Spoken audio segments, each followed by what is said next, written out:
오래전에 신학교 다닐 때 수업 시간에 목회자들이 가운을 입고 설교하는 것이 과연 더 바람직한 것인가? 장로님, 또 기도하는 분들, 성가대, 헌금위원, 여러 봉사자들이 가운을 입고 하나님 앞에서 섬기고 있고, 목회자들도 매주일 가운을 입는 것이 좀 더 바람직한 것이냐, 이런 것에 대해서 토론한 적이 있습니다. 우리 개신교가 로마 가톨릭의 그 형식주의에 질려서 그런 모든 부패한 것들을 다 걷어내고자 옷을 다 가운을 던져버리고 복음으로 돌아가기 위해서 개혁을 일으켰는데 가운 입지 않는 게 좋겠다, 이렇게 말하기도 하였고, 또 한쪽에서는 아니다, 그래도 구별되게 가운을 입고 봉사하고 섬길 때 자신도 준비가 되고 책임감도 있지 않겠느냐.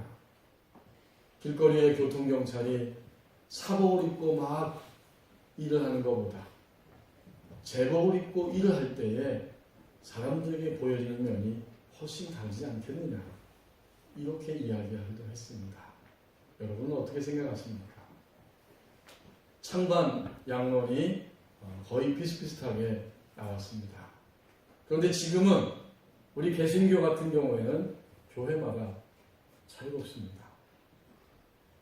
성가대가 오늘 가운 입고, 또 장로님 기도하시면서 가운 입고, 우리 봉사하는 헌금위원들 다 가운을 입는데, 어떤 교회는 매주일 목회자들이 양복을 입고 그냥 설교하기도 합니다. 예배를 인도하기도 합니다. 단 성찬식, 세례식, 어떤 교회 예식이나 절기가 있을 때는 가운을 입고 예식을 집례하기도 합니다. 개신교는 그만큼 복음 안에서 자유로울 수 있다는 겁니다. 하나님을 위해서. 이런 모든 이야기는 무슨 이야기입니까? 결국 하나님을 믿는 하나님의 백성들은 누가 보아도 하나님 백성다워야 한다. 하나님 백성들을 볼 때 정말 하나님 백성 같구나 라고 사람들이, 그리고 우리 자신들이 자신의 정체성을 잃지 않아야 한다고 하는 이야기입니다. 핵심은 거기에 있습니다. 하나님 백성다워야 하고 하나님 백성 같아야 한다. 결코 정체성을 빼앗기고 살아서는 안 된다. 이것이 바로 핵심적인 이야기입니다. 하나님이 우리에게 허락해 주신 오늘 계시록 4장 8절 말씀을 먼저 보십시오. 인간의 회복을 보여줍니다.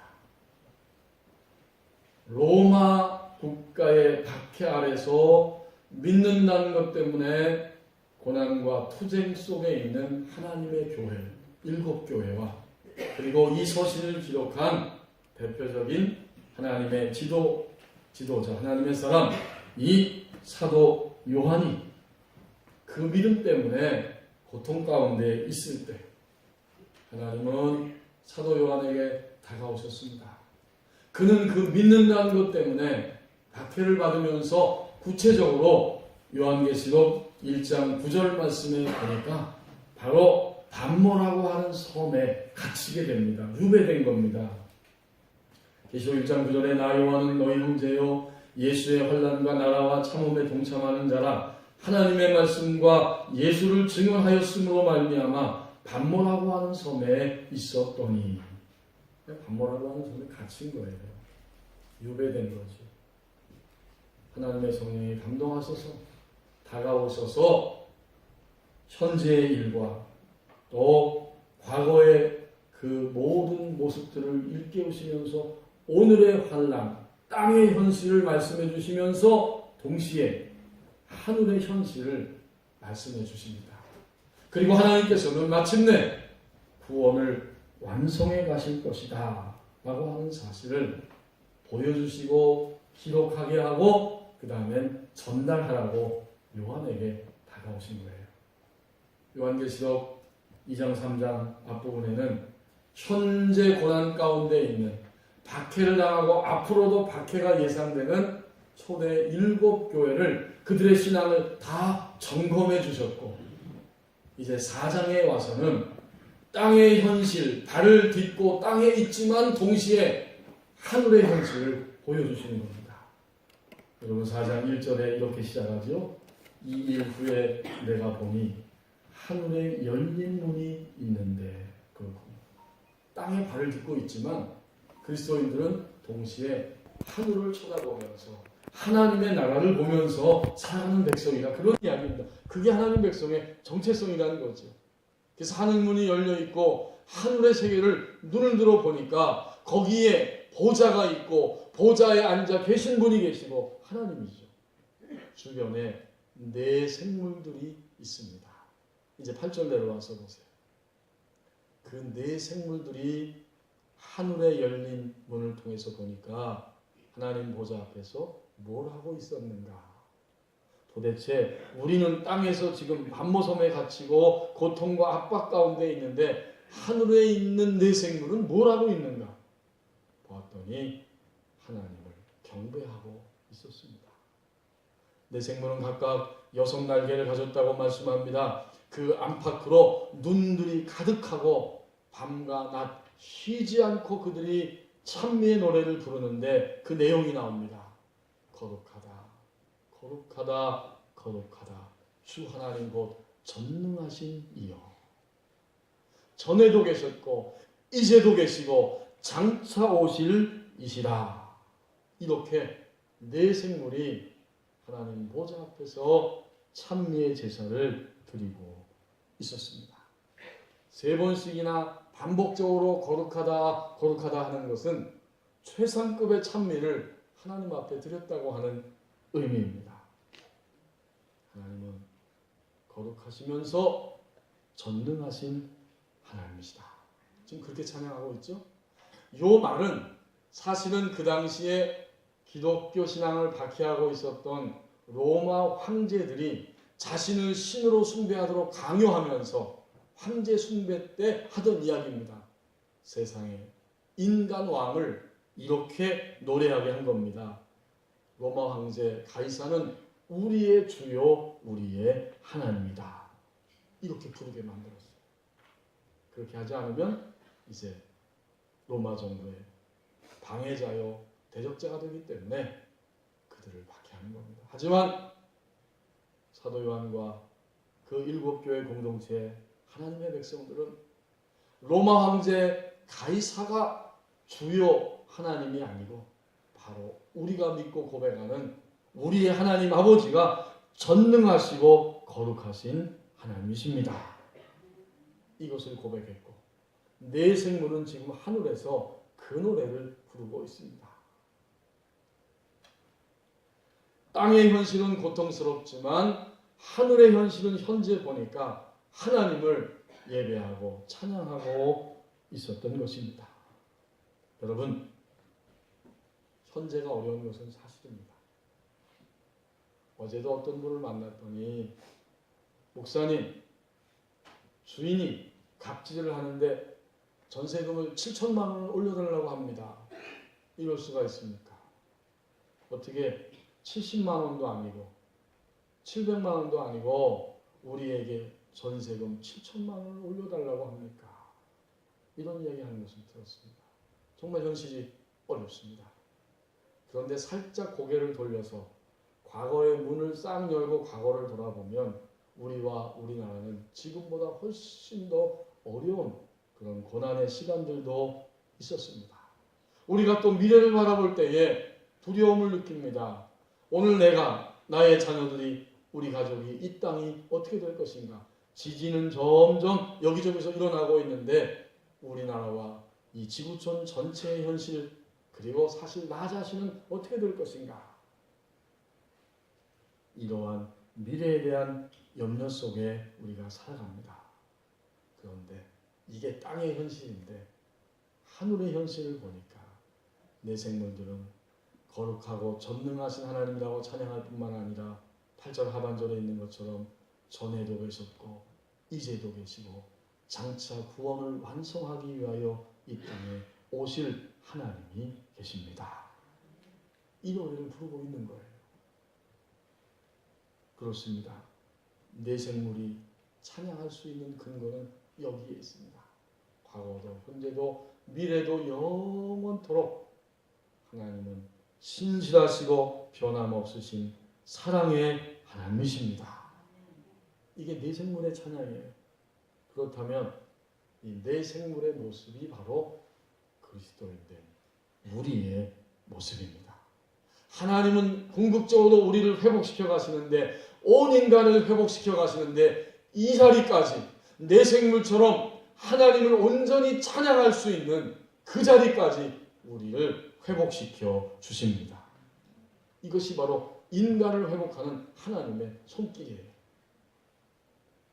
6.25 때, 일제시대 때, 6.25 때가 아니라 일제시대 때 독립운동을 하는 이은하라고 하는 24살 된 처녀 여자 전도사님이 있었습니다. 하루는 길을 가고 있는데 그 동네에 청년 하나가 이 전도사님을 콱 납치해가지고 여인숙으로 끌고 들어갔습니다. 그리고는 칼을 가지고 위협하면서 나랑 결혼할 것이냐 아니면 죽음을 택할 것이냐, 이 협박을 하고 있습니다. 그 소리를 딱 들었을 때 그녀는 이렇게 대답했습니다. 아주 태연하게 당당하게 대답하기를, 차라리 나를 죽이세요. 여자 하나 때문에 사느니 죽느니 하는 남자하고는 난 도저히 같이 살 수가 없습니다. 차라리 죽음을 택하겠습니다. 어서 죽이세요. 여러분, 우리가 땅의 현실은 현재적으로 고통이 있는 현실이지만 그리스도인들은 땅에 발을 딛고 있으면서도 동시에 하늘의 세계와 하늘의 현실을 분명히 확신하고 바라보며 살아갑니다. 그럴 때 우리는 담대할 수 있습니다. 땅에 있지만 열린 문을 통해서 하늘의 현실을 보고 있는 사람들은 언제나 담대합니다. 정체성을 잃지 않습니다.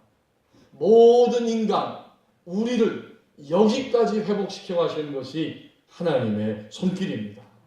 그러므로 오늘 8절 말씀은 인간의 회복을 보여줍니다. 이제 9절 말씀 함께 보십시오.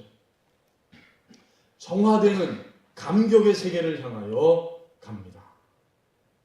내 생물이 하나님 앞에 찬미하며 경배하며 예배를 하는데 그 모습을 보면 너무나 감격스러워서 자기 자신을 하나님 앞에 드리고 있습니다. 그 생물들이 보좌에 앉으사 세세토록 살아계시는 이에게 영광과 존귀와 감사를 돌릴 때에, 여러분이 내 생물은 하나님이 지으신 피조물이고 또 그들은 바로 높은 계급의 천사들을 의미합니다.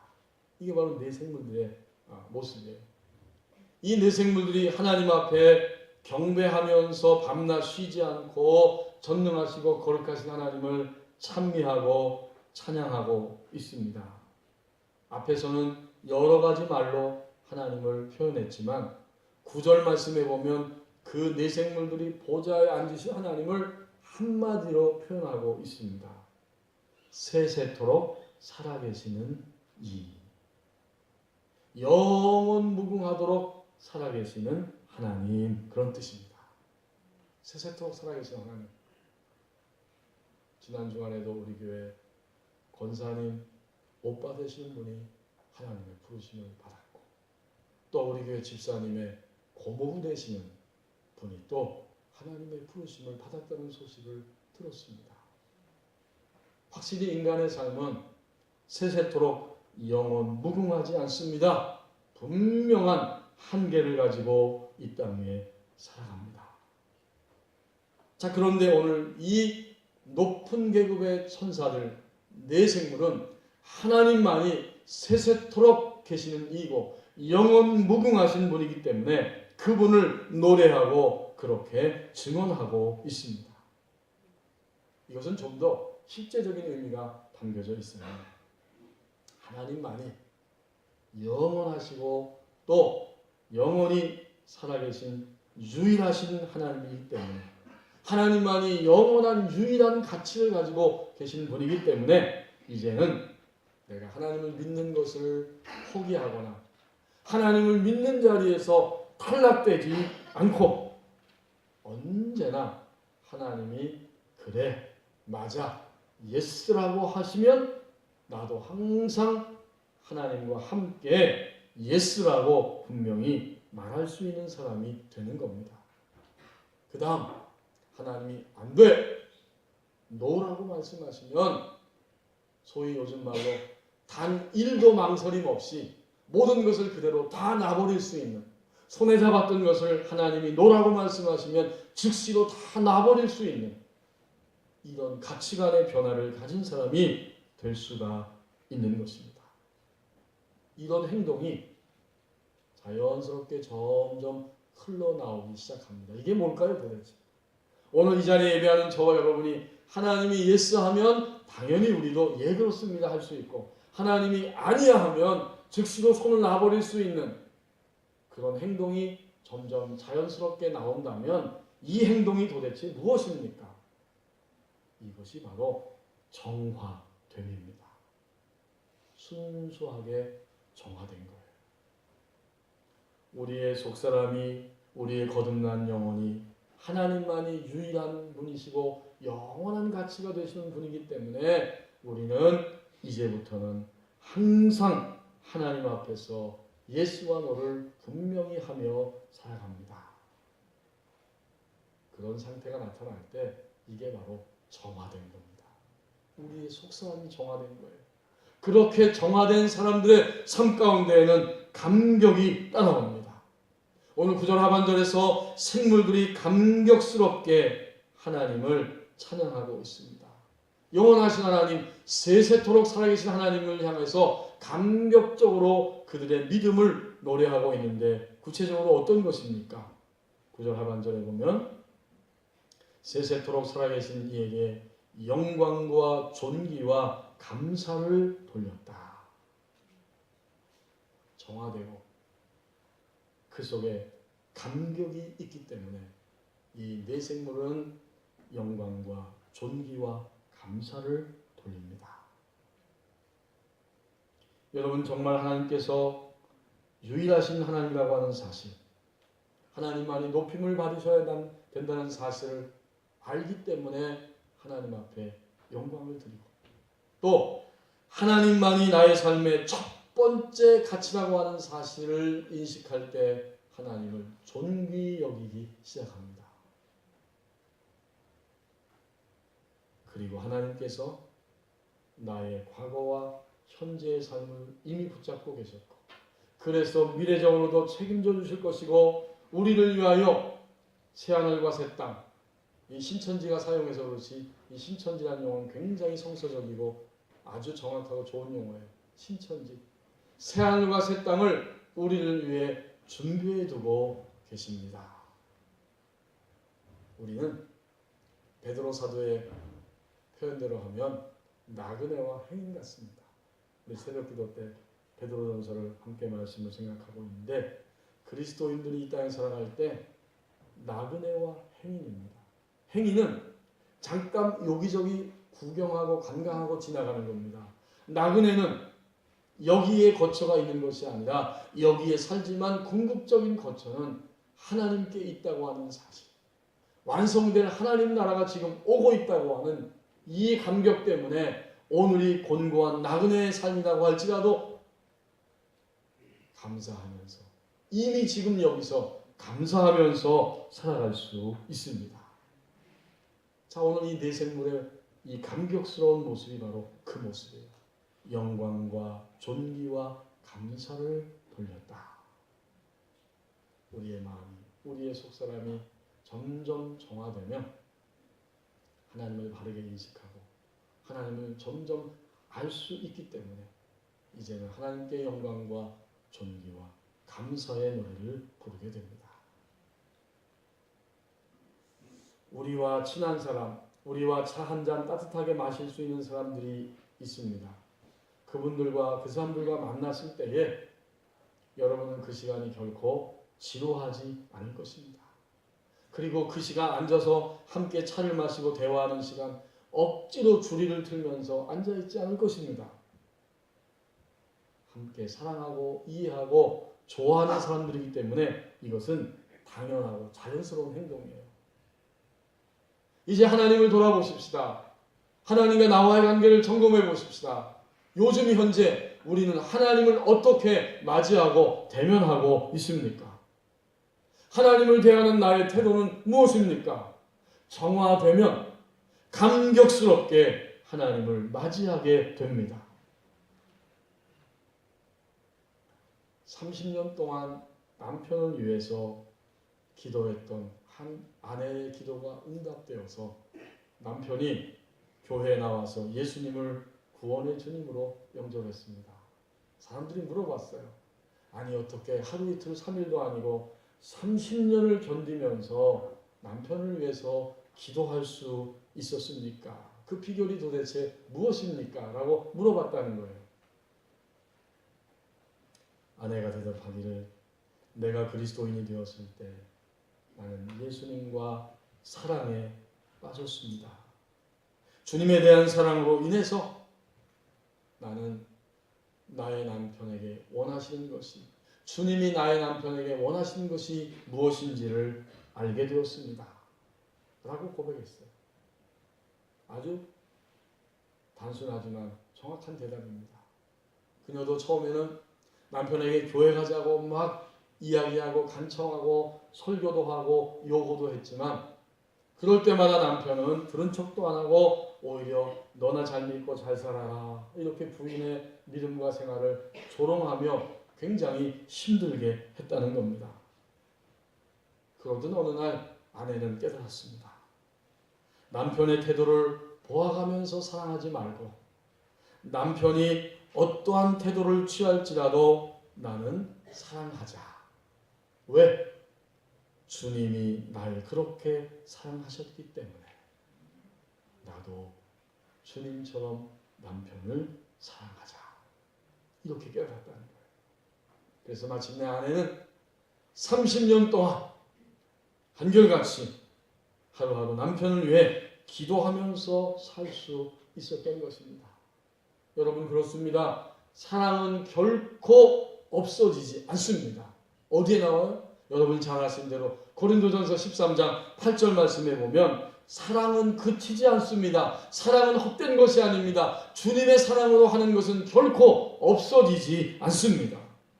그래서 예수님처럼 사랑하는 게 능력입니다. 정화되면서 예수님처럼 사랑할 수 있는 능력이 나타나기 시작하고 바로 거기에 감격이 있습니다. 정화되는 감격의 세계를 향해서 우리 그리스도인들은 걸어갑니다. 10절 상반절 말씀 보십시오. 생명은 연쇄 반응을 일으킨다고 말씀합니다. 생물들이 보좌에 앉으신 이에게 감격하여서 영광과 존귀와 감사를 드릴 때 그 드리고 있을 동시에 10절 상반절에 보니까 24장로들이 보좌에 앉으신 이 하나님께 납작 그 앞에 엎드렸다. 24장로는 그러면 누굴까요? 여러 가지 신학적인 해석이 있고 또 가능합니다. 예를 들면 이들은 천사장급의 피조물들로서 하나님이 우주를 통치하시는데 그 천상 보좌 공회의 공회원 역할을 하는 이런 사람들이 이런 피조물들이 바로 24장로다. 이런 대표적인 해석이 있지만 계시록 전체를 읽으면서 문맥을 통해서 볼 때 이들은 바로 하나님 백성 전체를 상징하는 그러한 사람들입니다. 여러분 10이라고 하는 숫자가 12이라고 하는 숫자가 성경에 종종 등장하는데 이것은 구약시대의 12지파 하나님 백성이고 신약시대로 말하면 예수님의 12제자가 있습니다. 결국 이 구약과 신약의 12, 11을 더하면 24가 되죠. 자, 그러니까 이 24 신구약 시대의 24라고 하는 숫자는 구원받은 하나님의 백성 전체를 의미합니다. 그들은 신앙을 지키다가 죽었습니다. 죽음 이후에 어디를 가느냐 보았더니 하나님 곁에 머물러 있습니다. 그러면서 하나님이 인류의 역사를 마감하고 구원의 역사를 완성하신 최후의 날을 기다리고 있는 교회, 그 회복의 날을 기대하면서 살아가는 하늘나라의 하나님 곁에 있는 교회여 곧 하나님 백성 전체를 의미합니다. 이제 여러분 분명히 우리는 이해할 수 있습니다. 24장로는 하나님 백성, 이미 이 땅에서 신앙을 지키고 살다가 죽었고 죽음 이후에 하나님 곁에 머물러 있는 전체 백성들이다. 이들이 뭘 하는가 봤더니 높은 그 천사의 계급인 이 네 생물들이 하나님을 경배하고 찬양하면서 영광과 존귀와 감사를 돌리는 순간, 바로 그때에 동시적으로 보좌에 앉으신 하나님께 24장로들이 납작 엎드리게 되었다. 이렇게 말씀합니다. 생명은 생명을 일으킵니다. 생물들이 하나님 앞에 영광과 존귀와 감사를 드릴 때 그 생명을 타고 24장로들도 즉시로 엎드려서 하나님을 경배합니다. 여러분, 생명이 어디 있어요? 저와 여러분 안에 하나님의 생명이 있습니다. 우리가 하나님을 믿으면 아주 커다란 차이가 하나 있는데, 믿지 않는 그런 시기와 곧 하나님을 믿는 순간 놀랍게도 하나님의 생명이 우리 속에 들어와 거합니다. 이제 우리는 하나님의 생명을 호흡하는 사람들이 되어졌습니다. 그런데 이 하나님의 생명은 작아질 수도 있고 반대로 커질 수도 있습니다. 생명은 작아지기도 하고 커지기도 하는 거예요. 만약 우리가 계속해서 느끼면서도 찔림을 받으면서도 우리의 생각과 말과 행동이 죄 속에 계속해서 머물러 있으면 우리 안에 있는 하나님의 생명이 위축을 당하고 점점 작아지고 약해질 수밖에 없어요. 만약 그리스도인 된 우리들이 일주일 동안 월요일부터 토요일까지 생활하면서 주일날 예배 한번 하는 것으로 만족하고 주중에 한 번도 하나님의 말씀을 듣거나 읽거나 생각하지 않고 입술을 벌려서 하나님 앞에 한마디의 기도를 하지 않는다면 어떻게 될까요? 우리 안에 있는 하나님의 생명은 자꾸 공격을 받고 위축되고 오염되면서 작아지게 됩니다. 그러면 그냥 금방 인생의 무게에 눌려서 실망스럽고 절망하고 짜증을 부리면서 살아가게 됩니다. 그게 생명이 작아진 거예요. 지난주 오후에 셋째 주기 때문에 전체 목장 모임 등반대회가 있어서 우리 법원이 요 근린공원의 꼭대기에 올라갔습니다. 몇 년 만에 올라갔어요. 저는 날씨가 추워서 평소보다 우리 어르신들도 미리 알고 추우면 내가 나가면 힘드니까 다른 사람들한테 혹시 부담 줄 수도 있으니까 안 나가야지. 모르겠어요. 제가 물어보지는 않았어요. 근데 그러신 것 같아요. 평소보다 적은 분들이 오셨지만 그 근린공원 꼭대기 딱 올라가서 보니까 몸도 상쾌하고 마음도 상쾌하고 공기가 너무 신선했어요. 그리고는 앞을 쫙 내다보니까 우리 법원이 사거리도 보이고 저 일산에서 오는 56번 국도가 도대체 어디까지 연결됐나 하는 것도 훨씬 더 잘 보이더라고요. 그 도로가 쫙 연결이 되고 있는데 우리 법원리 구간만 지금 연결이 제대로 안 돼서 지체되고 있는 그 모습도 보았습니다. 밑에 있을 땐 잘 크게 많이 못 느꼈는데 올라가서 보니까 더 답답하고 안타깝다. 아니 다 해놓고 왜 우리 법원리 지역만 딱 연결 못 시킬까? 그러면 그냥 일산에서 그 오살리 지나서 바로 우리 교회 부지 있는 이쪽으로 쭉 연결되면 훨씬 더 좋을 텐데 그런 마음이 들었습니다. 생명이 바로 이와 같습니다. 생명이 올라가서 보면 즉 더 풍성한 상태에서 바라보면 훨씬 더 잘 보입니다. 하나님의 생명이 우리 안에 들어와서 커져서 풍성해진 상태에서 오늘의 현실을 바라보면 훨씬 더 제대로 잘 보이게 되고 제대로 보기 때문에 더 빠르게 효율적으로 분명하게 대처할 수 있습니다. 해결의 신발을 빨리 찾을 수 있어요. 하나님의 생명이 작을 때에는 해결이 되지 않아요. 이리 뛰고 저리 뛰어도 잘 몰라요. 하나님의 생명이 풍성해지고 커져서 위에서 바라보면 어디가 문제인지를 발견하고 그것을 빠르게 제대로 실마리를 찾고 해결할 수 있습니다. 오늘의 현실, 오늘의 인간, 21세기의 현실, 21세기의 인류의 문제는 단순합니다. 단 한 가지입니다. 사람 가운데, 우리 자신 안에, 우리들 가운데 하나님의 생명이 풍성하게 흘러가고 있는가? 이 한 가지의 문제입니다. 자기개발 분야의 세계적인 컨설턴트 데일 카네기가 있죠. 그는 이렇게 말합니다.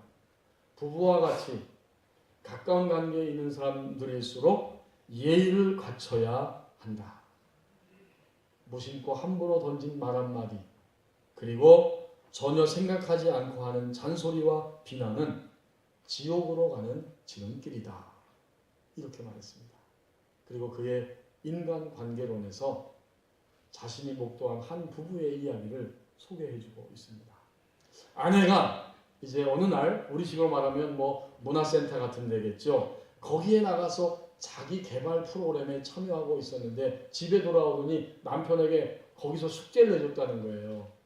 집에 가서 남편에게 아내들은 자기의 단점 6가지를 적어달라고 하십시오. 그 숙제를 받아가지고 온 거예요. 그래서 남편한테 부탁을 했어요. 남편은 고민하기 시작합니다.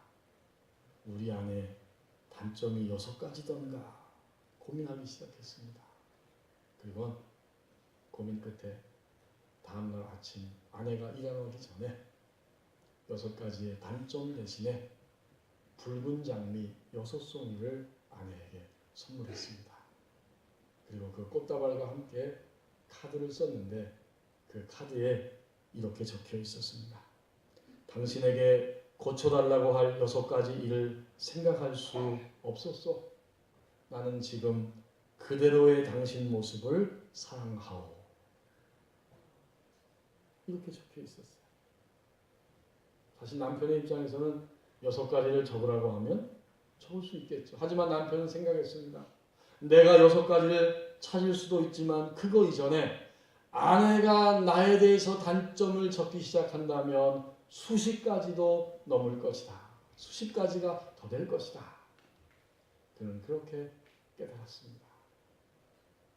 남편의 이 행동을 바라보면서 아내는 눈물을 글썽이며 감격했고 남편 자신도 마음의 뿌듯함을 느낄 수 있었다고 그 책에 기록하고 있습니다. 내 안에 하나님의 생명이 흘러가고 있다면 다만 그 생명을 따라서 움직이는 것이 하나님의 방법입니다. 그때 내 안에 흘러나는 생명을 보고 주변에 있는 사람들은 하나님의 사랑을 느끼며 그 생명 속으로 들어오게 될 것이고 거기에 바로 생명이 작아지는 것이 아니라 커지고 풍성해지고 거기에 바로 하나님의 사랑이 온전히 흘러가게 됩니다. 생명은 연쇄 반응을 일으킨다고 말씀합니다. 이제 마지막 부분 10절 하반절입니다. 다 감당하는 내적인 힘이 입혀진다고 말씀합니다. 24장로들 이미 세상을 떠나서 하나님 보좌 우편에 머물면서 구원의 완성을 기다리며 하나님 앞에 있는 이 24장로들 그들이 세세토록 살아계시는 이 24절에 또 한 번 이야기합니다. 이 10절에 24장로들이 누구에게 경배하고 있느냐 보았더니 세세토록 살아계시는 이에게 경배하고 자기의 관을 보좌 앞에 드리며 이르되 이렇게 증언하고 있습니다. 자, 하나님을 어떻게 증언하고 있느냐 보았더니 또 역시 세세토록 살아계시는 이 여러분 이 표현이 너무나 생생하고 귀합니다. 영원 무궁하도록 죽어 계신 분이 아니고 안 계신 적이 없는 세세토록 살아계신 그 하나님 앞에 경배하면서 자기의 관을 보좌 앞에 드렸다. 이 하반절의 모습을 상반절과 연결시켜 보면 결국 24장로들은 세 가지 움직임을 통해서 하나님을 높이고 예배하고 있었습니다. 거기 10절에 나오죠. 첫 번째는 엎드렸다. 두 번째는 경배하였다. 세 번째는 자기의 관, 하나님이 주신 상급의 면류관을 하나님 앞에 그대로 드렸다 하는 겁니다. 사실 이 세 가지 행동은 곧 예배자의 모습입니다. 예배자는 하나님 앞에 예배할 때에 엎드리고 그리고 경배하고 자기의 면류관을 하나님 앞에 드립니다. 이것은 한마디로 말하면 자신의 전 존재를 하나님 앞에 드리는 행동입니다. 어떤 유혹도, 어떤 거짓됨도, 또 어떤 죄악도, 로마 정부의 박해로 인한 죽음도 하나님을 경배하는 이 신앙과 이 믿음의 삶을 결국 꺾을 수는 없었다고 하는 이야기입니다. 하나님 백성은 이렇게 된다는 것이고, 이렇게 될 수 있다는 것이고, 또 이렇게 살아가야 한다는 의미입니다. 모든 것을 다 전적으로 하나님 앞에 드릴 때 모든 것을 감당할 수 있는 내적인 힘이 그에게 입혀집니다. 여러분, 우리는 예배할 때 엎드립니다. 이것은 곧 하나님 앞에 내가 항복한 자의 모습으로 예배한다는 겁니다. 나는 하나님 앞에 나의 인생 전체를 항복합니다. 내 육적 자아가 더 이상 살지 않고 죽은 것입니다. 내 뜻대로 하려고 하는 모든 생각과 의도조차 더 이상 이제는 주장되거나 생각나지 않게 되었습니다. 경배는 하나님만을 높이고자 하는 자의 모습입니다. 내가 드러나는 것이 아니라 오히려 나의 삶을 통해서 사람들이 하나님을 보기를 갈망하는 바로 이 모습, 이게 바로 경배하는 겁니다. 그리고 이 관, 하나님 주신 상급, 이 면류관을 보좌 앞에 그대로 드렸다고 하는 행동은 곧 무엇입니까?